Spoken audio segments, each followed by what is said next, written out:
Prakrishtam Ena Tasmai Shri Guruve Namaha. In continuation of reading chapter 18, Vedanta means that the last word of the knowledge is to understand Krishna. Vedaischa sarvai aham eva vedyo.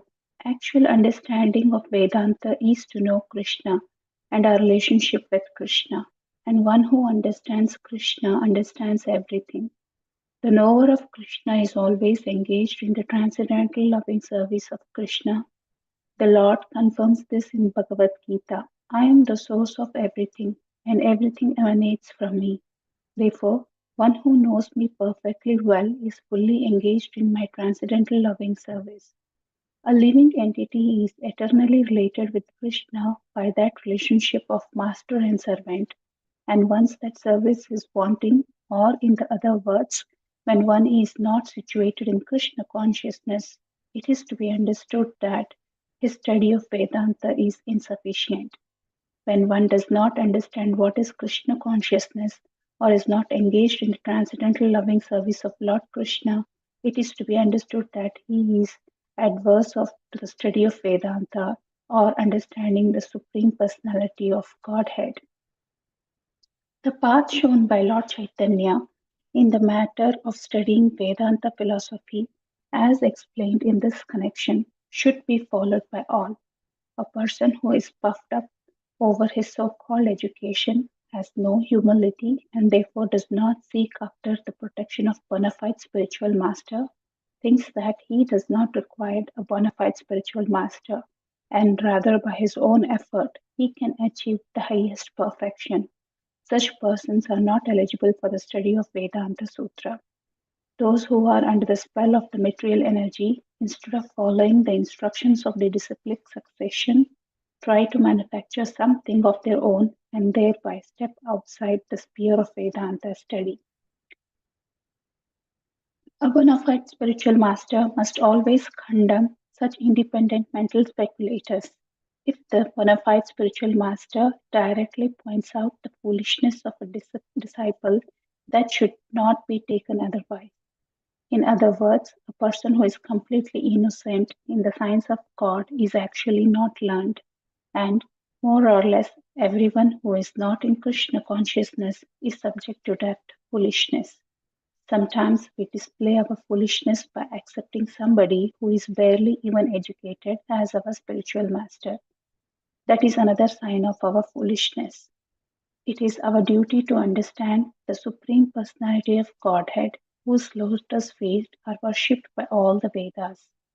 One who does not understand that Supreme Personality of Godhead and is proud of his false understanding of Vedanta is actually a fool. Mundane attempts at academic knowledge are another foolishness. So long as one cannot understand the cosmic manifestation as a representation of the three modes of material nature, one must be considered in the darkness of inebriety and caught in the duality of this material world.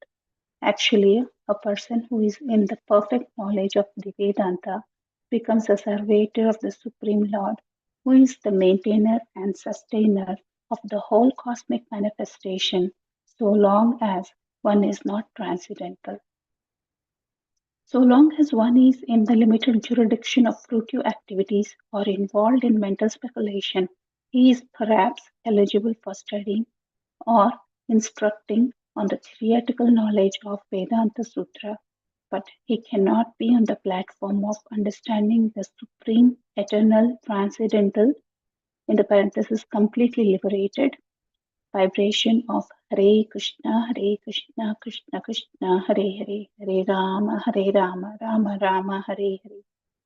In other words, anyone who has achieved his perfection in chanting the transcendental vibration Hare Krishna does not have to learn separately the philosophy of Vedanta Sutra. Persons who are not eligible by thorough understanding of the transcendental vibration as non-different from the Supreme and who try to become Mayavadi philosophers and expert in Vedanta Sutra are all fools according to the teaching of Chaitanya Mahaprabhu or the bona fide spiritual master. To study Vedanta Sutra by the ascending process is another sign of foolishness. On the other hand, He who has attained the taste for chanting the transcendental vibration is actually situated at the conclusion of Vedanta. In this connection, there are two verses of Srimad Bhagavatam which are very instructive. The purport of the first is that even if a person is born in the family of the lowest of human beings, but is engaged in chanting the transcendental vibration, then it is to be understood that he has already performed all kinds of renunciation and austerities, and has performed all kinds of sacrifices, and has studied all the Brahma Sutras, so that he is now able to chant Hare Krishna, Krishna Krishna, Hare Hare, Hare Ram, Rama Rama, Hare Hare. The purport of the second verse is that a person who is chanting the two syllables Hare must be considered as having studied all the Vedas, the Rig Veda, Atharvaveda, Yajurveda, and Samaveda. On the other hand, there are many so-called devotees who think that Vedanta is meant for a particular class of men and is not meant for the devotees. They do not know that Vedanta is the only platform of pure devotees. All the great acharyas of the four sampradayas of the Vaishnava sect have made their commentaries on the Vedanta Sutra, but the so-called devotee class who are sect have made their comment but the so-called devotee class who are known as Prakriti Prakrita Sahajya carefully avoid the study of Vedanta Sutra. The Prakrita Sahajya misunderstand the pure devotees and the Vaishnava Acharyas as being mental speculators or fruitive actors. As a result of such a conclusion, they themselves become Mayavadis and leave the service of the Supreme Lord. Understanding the Vedanta Sutra by academic knowledge never qualifies a man for understanding the value of the transcendental vibration. Such persons who are entangled in the academic knowledge are conditioned souls who are confused about the facts of I and my understanding. As such, they are unable to detach their minds from the external energy. When a person actually attains transcendental knowledge, he becomes free from this duality and becomes engaged in transcendental loving service of the Supreme Lord. The transcendental loving service of the Supreme Lord is the only means for being detached from material activities. A person properly initiated by a bona fide spiritual master and engaged in chanting Hare Krishna, Krishna Krishna, Hare Hare, Hare Rama, Rama Rama gradually becomes freed from the conception of I and mine and therefore becomes attached to the transcendental loving service in one of the five different transcendental relationships.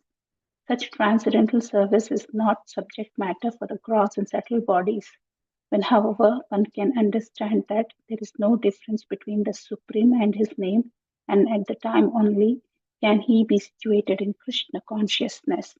At that time, he has no longer any necessities for grammatical adjustments of the language. Rather, he becomes more interested in the subject of the address.